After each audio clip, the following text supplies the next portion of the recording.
你係見到 William 陳偉霆、洪卓立、巨聲幫嘅胡鴻鈞同埋陳國峰出席一個單車賽活動。手腳都戴晒保護套嘅 William 咧，睇落去個款咧完全係有姿勢啦。咁有冇實際咧？踩第一個 round 嘅時候咧都冇乜嘢噶，當佢踩到第二個 round 要上一個小山丘嘅時候，哎呀唔小心炒車啦，連人帶車反咗添啊！好彩佢又冇乜受傷，即時拎起架單車直接跑到終點，都幾似劉翔啊，好有體育精神。最終咧佢係輸咗俾陳國峰噶。問下你另一單嘢啊，前排你女友阿 Sa 慘遭網友炮轟，佢喺微博上面支持香港嘅選手攞獎，而唔支持中國選手，你點睇呢？微博都算係一個非常之自由嘅地方嚟嘅，即係你有得評論就自然可以有正面有負面㗎啦，咁唔可以全部都正面。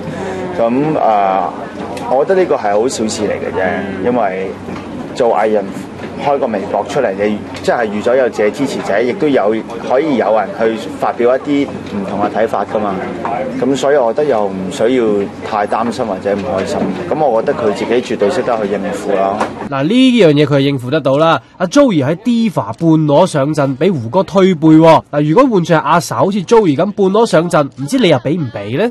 梗係俾啦。如果推得舒服嘅話，咪俾佢舒服下咯。如果阿 Sa 拍呢套戲嘅話，相信男主角就肯定係你啦 ，William。